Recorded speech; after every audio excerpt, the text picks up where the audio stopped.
HMDA భూముల వేలంలోనూ భారీ అవినీతి, ఏసీబీ విచారణలో వెలుగులోకి అక్రమాలు. వేలానికి ముందే రియల్టర్లకు ఇన్ఫర్మేషన్, వాళ్ళకే భూములు దక్కేలా చక్రం తిప్పిన అధికారులు, ప్రభుత్వానికి ఏసీబీ రిపోర్ట్. వేలం పాటలు ఆపాలని సర్కార్ ఆదేశం, ఇప్పటికే వేలం వేసిన భూములపైన విచారణ జరపాలని నిర్ణయం అంటూ హెచ్ఎండిఏలో భూముల వేలంలోనూ భారీ అవినీతి జరిగినట్టు ఏసీబీ గుర్తించింది. శివబాలకృష్ణ కేసు విచారణలో భాగంగా భూముల వేలంలో పెద్ద ఎత్తున అక్రమాలు జరిగాయని ఏసీబీ గుర్తించినట్టు తెలిసింది. దీనిపై ప్రభుత్వానికి ఏసీబీ రిపోర్ట్ అందజేసిందని, దీంతో భూముల వేలం పాటలు ఆపాలని సర్కార్ ఆదేశించిందని సమాచారం అంటూ ఒక వార్త. ఇగో కేసీఆర్ కేటీఆర్ ఈ దొంగల బుట్ట ఏం చేసింది ఎరికేనా? ఇప్పుడు ఆడ భూములు అమ్మిరు కదా, కోకాపేటల సర్కార్ భూములు ఉన్నాయి. సర్కార్ భూములు ఓ 100 ఎకరాలు ఉన్నాయి అనుకో, 100 ఎకరాలు ఉన్నాయి అనుకో.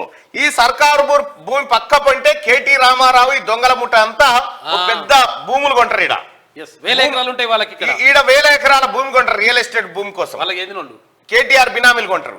ఏం చేస్తారు? దీని ధర పెరగాలంటే ఏం చేయాలి? ఈ పక్కనున్న ప్రభుత్వ భూమిని వేలం వేస్తారు. వేలం వేసి ఒక్క ఎకరా 100 కోట్ల రూపాయలు వీళ్ళే వలుపుతారు అంటాడు. 100 కోట్ల కొంటారు ఒక ఎకరా. అప్పుడు ఏమైతుంది? ఇదే 100 కోట్ల అయింది, ఇది కూడా 100 కోట్లే అన్నట్టు ఇట్లా కొట్టేసి సంపద.